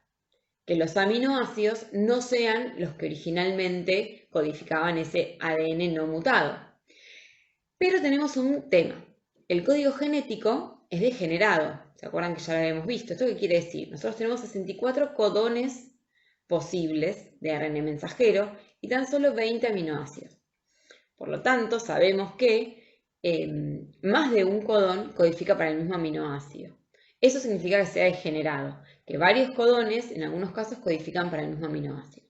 Entonces, ¿qué pasa si esa sustitución que se produce en el ADN da la casualidad que justamente codifica igualmente para el mismo aminoácido? Esa sería una mutación silenciosa. La mutación está, la sustitución se produjo, pero el producto proteico, que en definitiva es lo que a nosotros nos importa, es el mismo. Entonces acá tenemos un ejemplo. El ADN original tenía un codón que era AGA. Recuerden que un codón es un triplete de nucleótidos. Por lo tanto, el ARN mensajero que se iba a transcribir era UCU. Recuerden que la adenina se empareja con el uracilo en el ARN. UCU, si se fijan en el código genético, codifica para la serina.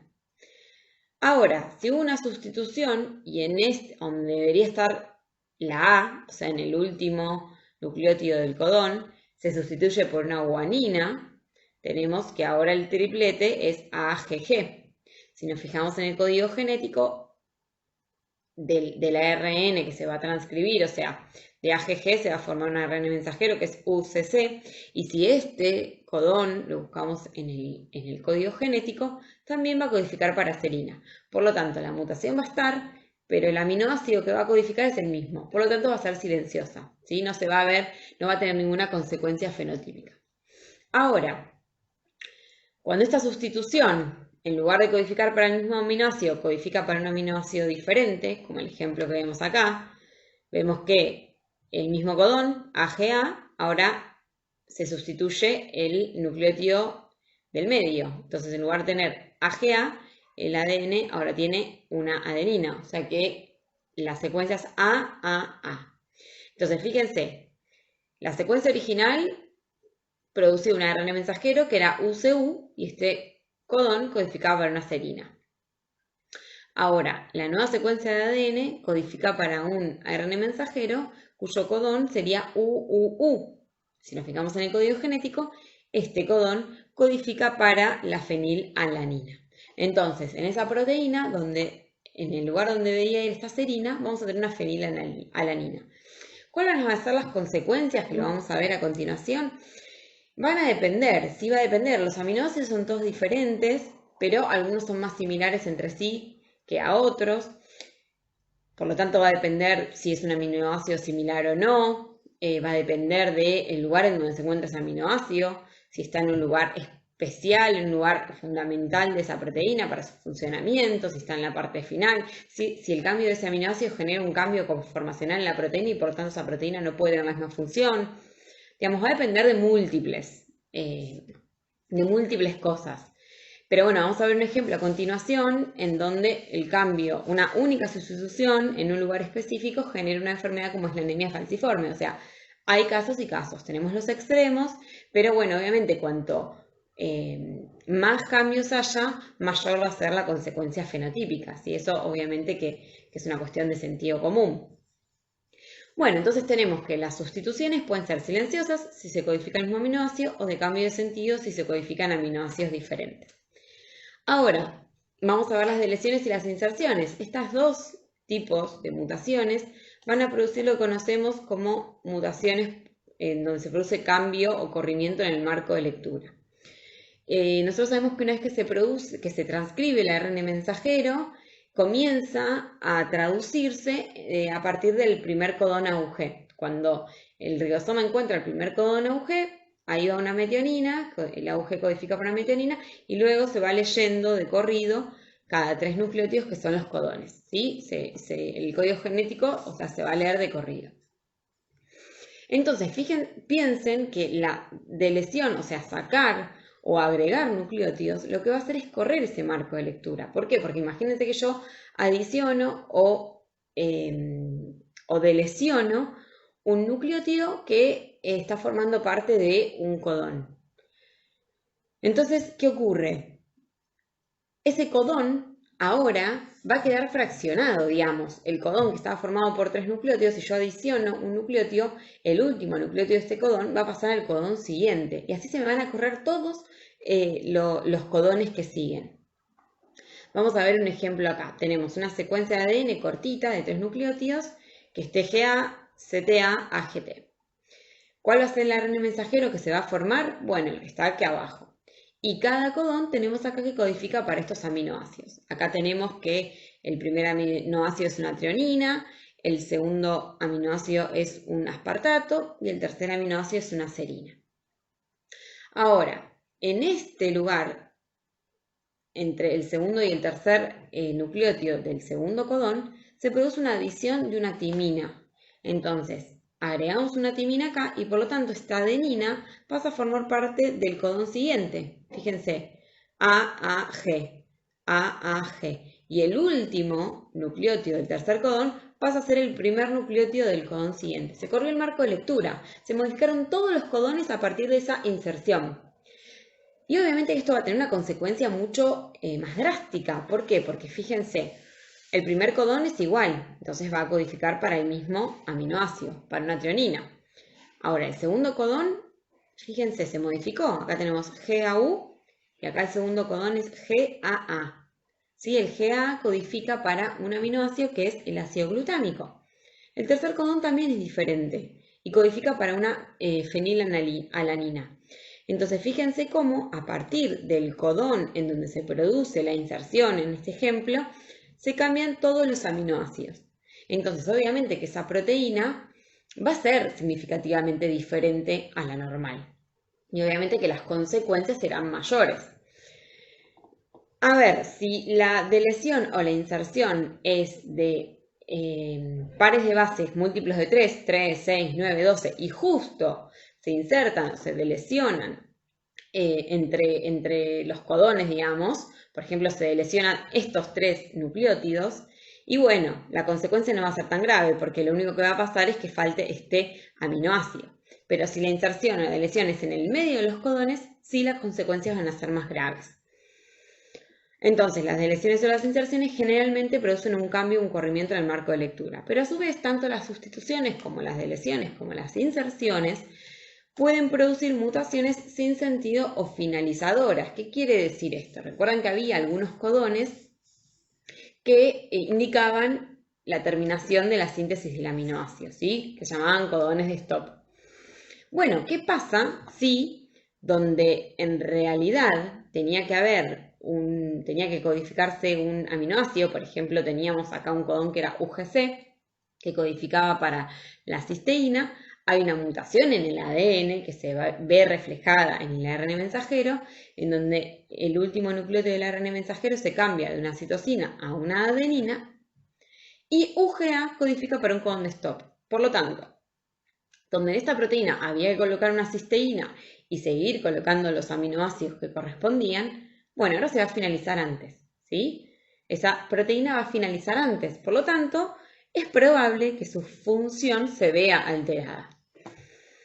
También puede pasar lo contrario, que donde en la proteína normal tenía que haber una finalización de la síntesis, porque en el ARN mensajero había un codón de stop, como por ejemplo UGA, se produjo una mutación en el ADN que se vea reflejado en el ARN mensajero, en donde el codón modificado codifique para un aminoácido en lugar de para un codón de stop.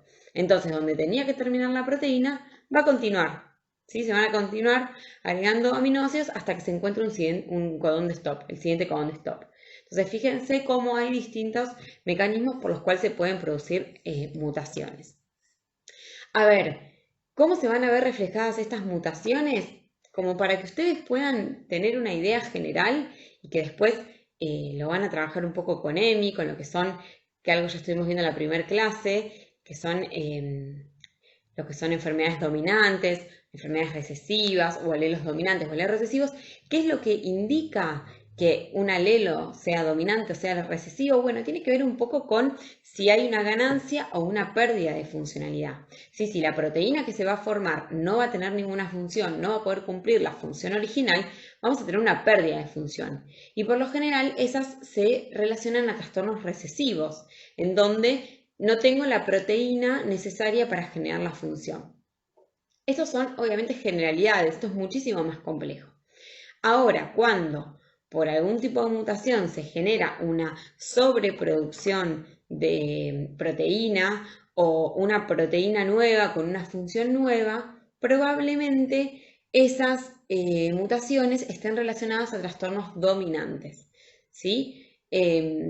Como para que ustedes también tengan una idea de cómo esto se ve reflejado en la dominancia o recesividad de los alelos. Bien, como les comentaba recién, hay un ejemplo muy característico que es el de la anemia falciforme o también llamada drepanocitosis, en donde una única sustitución, acá de la timina por una adenina, ven cómo se modifica el ARN mensajero, el codón pasa a ser GAA y codificar para el ácido glutámico, a ser GUA y codificar para la valina. Esto lo que termina produciendo es que los glóbulos rojos adquieran esta forma y por lo tanto generen anemia en esa persona. El efecto fenotípico de las mutaciones va a depender de múltiples factores. Uno de ellos es, bueno, ¿cuál es la jerarquía de los genes afectados? ¿Son importantes? ¿No son importantes? ¿En qué etapa de la vida son importantes? Bueno, entre otras cosas. También, obviamente, si la mutación es silenciosa o no, si ocurre en una región codificante o no. Bueno, todo esto va a interaccionar para finalmente determinar cuál va a ser el efecto fenotípico de esa mutación, ¿sí? Bueno, y como yo les había comentado antes, a nosotros nos importaban las mutaciones que ocurrían en las regiones codificantes de genes, que son las que vimos recién, o también podían ocurrir mutaciones en otras regiones que podían generar también alguna consecuencia clínica, como eran las mutaciones en regiones promotoras de la transcripción, en genes que codifican factores de transcripción necesarios para la transcripción, o en secuencias que potencian la transcripción. Todo esto que puede producir digamos, principalmente que disminuya la cantidad de ARN mensajero y por lo tanto que disminuya la producción de la proteína. Y bueno, y por lo tanto se verá cuál es la consecuencia fenotípica. Ahora, si las mutaciones ocurren en el sitio de corte y empalme, ¿qué va a ocurrir? Ese ARN mensajero maduro que se tiene que formar por el splicing de los exones y los intrones va a ser diferente al normal. Probablemente tenga una longitud mayor porque no se produjo el corte adecuado y por lo tanto la proteína no va a ser normal, sino que va a tener muchísimos más aminoácidos. Y todo esto también se va a ver o no reflejado en el fenotipo. Bien, para ver algunos ejemplos un poquito más prácticos, tenemos acá un ejemplo. Esta secuencia ya la venimos utilizando en la clase anterior, es una secuencia de ADN, el cual se va a transcribir a un ARN mensajero. Elegimos la secuencia de la cadena de acá abajo por una cuestión de direccionalidad, que es de 3' a 5', entonces el ARN mensajero se va a empezar a sintetizar de izquierda a derecha de 5' a 3'. Recuerden la complementariedad de bases, la adenina se complementa con el uracilo del ARN, la citosina con la guanina con la citosina, y así sucesivamente, la timina con la adenina, y tenemos ya la transcripción del ARN mensajero normal. Bien, teniendo en cuenta el código genético, capaz que no se ve bien, pero si no ustedes lo pueden tener ahí a mano, vamos a ver qué aminoácidos van a codificar esta secuencia de ARN mensajero. Obviamente que esto es una pequeña secuencia, vamos a suponer que los 3 primeros nucleótidos es el primer codón de nuestra secuencia. Entonces vamos a buscar en el código genético el primer codón, que es UGC. Entonces la primera letra es U, la segunda letra es G y la tercera letra es C, acá arriba, UGC. O sea que se va a codificar en este primer codón una cisteína. El segundo codón es UGG, vamos a hacer lo mismo, vamos a buscar UGG, se va a codificar un triptofano. Y así con los codones que siguen. AUC va a codificar una isoleucina, CAG glutamina, UUG leucina. Esta sería la proteína normal o la secuencia, ¿no?, de nuestra proteína. Entonces veamos qué ocurre si en realidad el ADN, esta sería la cadena que se va a utilizar como molde para sintetizar el ARN mensajero, bien, sufrió una mutación. En este caso va a ser una sustitución. Fíjense que acá, que debía haber una cisteína, vamos a tener una timina, ¿sí? Porque hubo una mutación. Bueno, cuando se sintetiza el ARN mensajero, la primera parte hasta acá va a ser la misma, pero acá, donde en realidad debería haber una guanina, porque acá originalmente había una citosina, vamos a tener una adenina, ¿sí? Entonces acá vamos a tener un ARN mensajero mutado. Veamos qué proteína, o sea, qué aminoácidos van a codificar esos codones. Bueno, el primer codón es el mismo, fíjense, UGC, es el mismo que el ARN mensajero normal, o sea que va a codificar para una cisteína. Pero el segundo codón se modificó. El segundo codón era UGG y en nuestro ARN mensajero mutado es UGA. Entonces vamos a ver qué aminoácido codifica. Entonces vamos a ver UGA. Codifica un codón de stop. Este, si recuerdan lo que estuvimos hablando anteriormente, sería un ejemplo de mutación de sustitución finalizadora. ¿Por qué? Porque donde debería haber un aminoácido, en realidad aparece un codón de stop y la proteína hasta ahí se termina, cuando en realidad continuaba. ¿Sí? Veamos más ejemplos. Acá tenemos el ADN mutado. En este caso se adicionó una timina. ¿Bien? Antes de la timina saltaba la adenina y ahora se adicionó una timina. Por lo tanto, cuando sintetizamos el ARN mensajero, vamos a tener también un nucleótido de más, en este caso una adenina de más. Veamos entonces cómo van a ser los codones. El primer codón, UGC, va a ser igual al del ARN mensajero normal, por lo tanto va a ser también cisteína. Lo mismo para el segundo codón, UGG, es el mismo que acá, triptófano. Ahora, en el tercer codón es donde nosotros vamos a tener una variación. Fíjense, acá el codón era AUC. Y como acá tuvimos una adición, entre la adenina y el uracilo tenemos una adenina. Y fíjense cómo esta citosina, que formaba parte del tercer codón, ahora va a formar parte del cuarto codón. Y entonces acá lo que se produjo es un corrimiento del marco de lectura por una adición. Entonces, este tercer codón, AAU, vamos a ver qué aminoácido codifica. AAU. Codifica para la asparagina. Fíjense que acá tenía que haber una isoleucina. Tenemos esta. ¿Bien? Veamos el codón siguiente. CCA. CCA codifica para la prolina. GUC. GUC codifica para la valina.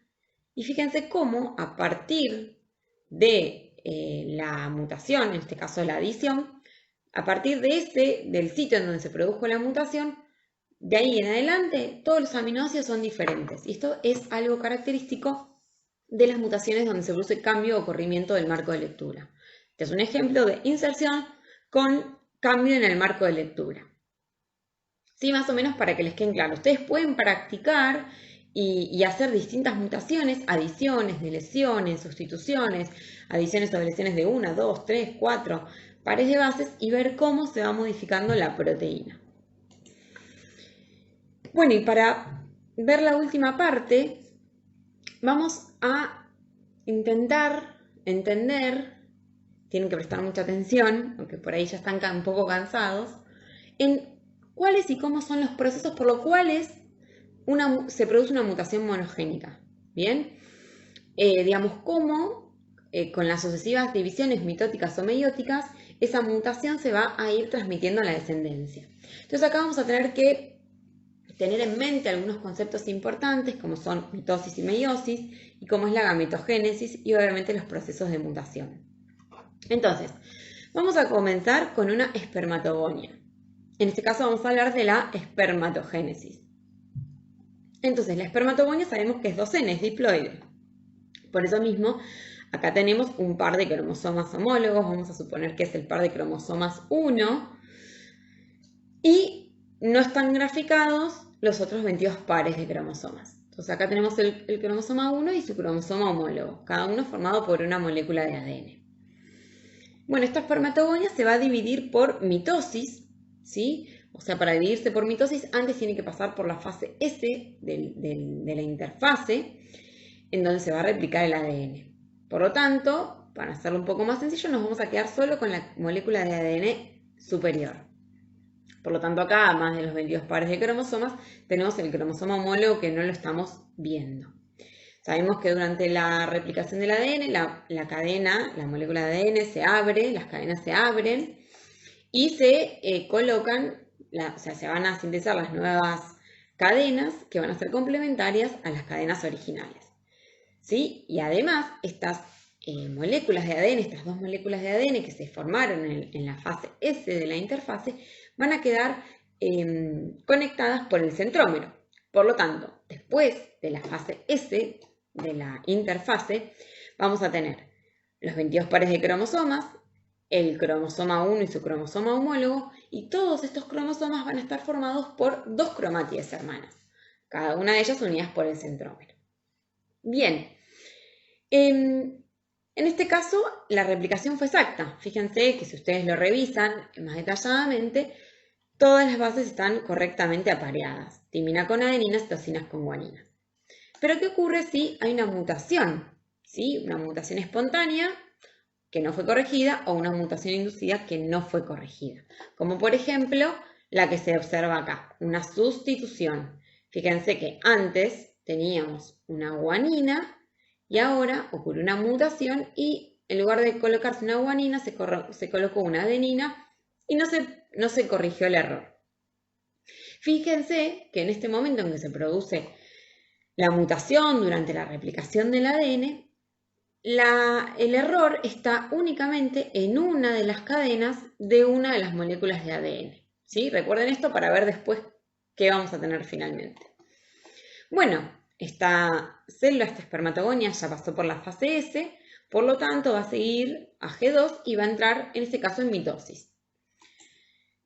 En la mitosis sabemos que se separan las cromátides hermanas, o sea que una de las cromátides hermanas, normal, va a ir a una célula hija y la otra cromátide que presenta esta alteración va a ir a la otra célula hija. ¿Sí? Acá tenemos las dos células que se van a formar, que ahora van a ser ya espermatocitos primarios que van a sufrir la meiosis. Y en la de arriba tenemos el cromosoma normal, en este caso el cromosoma 1 normal, recuerdan que habíamos dicho que estábamos hablando del cromosoma 1, los 22 pares de cromosomas y el cromosoma homólogo 1 normal. ¿Sí? O sea que en esta célula tenemos 46 cromosomas, todos formados por una sola cromátide.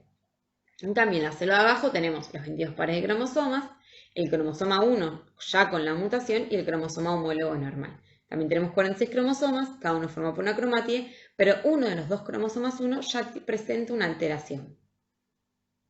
Bien, nos vamos a quedar obviamente con el espermatocito que presenta la mutación. Esta es la misma imagen, pero un poquito más agrandada para que sea más sencillo la esquematización.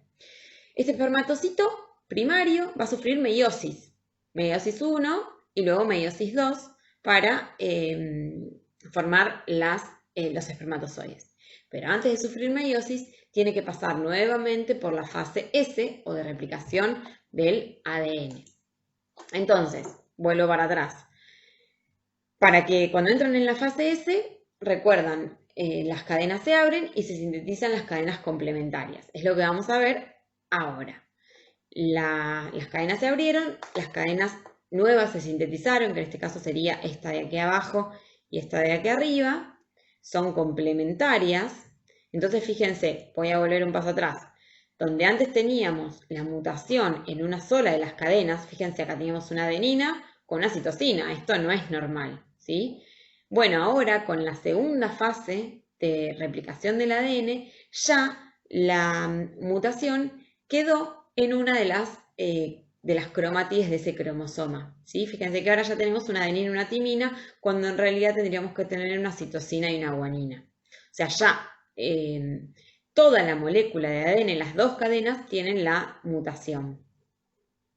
Entonces se sintetizó, se replicó el ADN, o sea que estos 22 pares de cromosomas, este cromosoma 1 normal y este cromosoma 1 con una de sus cromátides mutadas, todos están formados por dos cromátides. Entonces ya pasó por la fase S, ahora tendría que pasar por la fase G2 y luego comenzar la meiosis. Recuerden que en la meiosis 1 se separan los cromosomas homólogos, o sea, este cromosoma homólogo normal se iría a una célula y el cromosoma homólogo 1 mutado se va a la otra. O sea, acá tenemos la mutación en una de las dos cromátides. Luego en la meiosis 2 se separan las cromátides. Este cromosoma tenía las dos cromátides normales porque era un cromosoma normal. O sea que las dos células que se van a formar van a tener el cromosoma 1 normal. Ahora, este cromosoma tiene una cromátide mutada, que en este caso sería la de arriba, y una cromátide normal, que sería la de abajo. O sea, cuando se separan de las 4 células, una, que es esta de aquí arriba, va a tener el cromosoma 1 mutado y las otras 3 van a tener el cromosoma 1 normal. Que eso es lo que se ve en esta imagen, ¿sí? De las cuatro gametas o los 4 espermatozoides que se van a formar, uno contiene el cromosoma 1 mutado y el resto tiene los cromosomas normales. Obviamente ya hablamos de células haploides, por lo tanto tenemos que decir que tenemos los 22 cromosomas y en este caso el cromosoma 1 mutado y en el resto el cromosoma 1 es normal. Obviamente nos vamos a quedar con este espermatozoide y vamos a suponer que va a ser fecundado por un ovocito secundario. Perdón, el espermatozoide va a fecundar un ovocito secundario. Acá le pusimos otro color al cromosoma materno, este sería el cromosoma 1 materno normal, y este sería el cromosoma 1 paterno mutado. Después cada gameta tiene los otros 22 cromosomas. Acá tenemos todos los cromosomas paternos y acá los cromosomas maternos. Cuando se produce la fecundación, ¿sí? Vamos a ver un cigoto que el par 1 va a estar formado por un cromosoma paterno, que en este caso es el mutado, y un cromosoma materno, que es normal. Y además tenemos los otros 22 pares de cromosomas, de cada par uno viene de la madre y el otro viene del padre. Bien, este cigoto, si recuerdan lo que vimos en la clase de fecundación y anidación, que la vieron con Cristian, este cigoto va a empezar a sufrir mitosis para segmentarse, para producir mayor cantidad de células y poder formar el blastocito y comenzar a desarrollarse. Entonces, en la mitosis habíamos dicho que se separan las cromátides hermanas. Pero para separarse las cromátides hermanas y para sufrir mitosis, este cigoto de nuevo tiene que pasar por la fase S. ¿Bien? Entonces, ahora vamos a quedarnos obviamente con el cromosoma paterno mutado. Cuando se produzca la duplicación del ADN, obviamente de todo el genoma, fíjense que ahora, antes teníamos solamente una de las cromátides con la mutación y ahora ya tenemos que luego de la replicación del ADN ambas cromátides tienen la mutación. ¿Sí? ¿Por qué? Porque obviamente por complementariedad de bases, cuando se sintetizan las nuevas cadenas, bueno, por más que sea una mutación, la célula ya no identifica que es una mutación y va a colocar el nucleótido complementario a ese nucleótido que está, digamos, incorrectamente colocado. Entonces, luego de la fase S vamos a tener los 46 cromosomas, cada uno formado por 2 cromátides hermanas, y en la mitosis se van a separar las cromátides hermanas. Por lo tanto, una cromátide mutada se va a ir a una célula y la otra cromátide mutada se va a ir a la otra célula. Por lo tanto, ya las dos nuevas células, las dos células hijas que se forman, van a tener uno de sus cromosomas mutados. O sea, van a ser portadoras al menos de la mutación. Después vamos a ver si es dominante o es recesivo este alelo, cómo va a ser el fenotipo. Pero van a tener todas las células que se formen la mutación. Fíjense después, esta célula y esta célula van a volver a sufrir mitosis y van a formar otras dos nuevas células que nuevamente van a tener cada una uno de sus dos cromosomas 1 mutado. Esta, a su vez, va a volver a dividirse por mitosis, está lo mismo, está lo mismo, está lo mismo, y cada una va a formar dos nuevas células donde cada una presenta la mutación. Por lo tanto, fíjense como todas las células de ese embrión van a tener el cromosoma 1 mutado. Entonces, esta es una forma de entender cómo una mutación que ocurre durante la replicación del ADN en la línea germinal, finalmente es transmitida a la descendencia, el cual tiene esa mutación en todas sus células. Mientras que el padre, en este caso, pues estamos hablando de una mutación durante la espermatogénesis, probablemente no presente esta mutación en las células somáticas. Bueno, nos pareció una forma un poco interactiva y una forma por ahí más fácil de comprender cómo bueno, se puede transmitir, en este caso, una alteración génica a la descendencia. Bueno, con esto terminamos esta segunda parte. Ahora van a continuar con Emi viendo cómo son, digamos, cómo es la herencia de las distintas enfermedades, teniendo en cuenta que hay enfermedades que son de herencia autosómica dominante, autosómica recesiva, ligada al X dominante o recesiva. Y van a hacer algunos ejercicios para poder comprender un poquito mejor toda esa temática.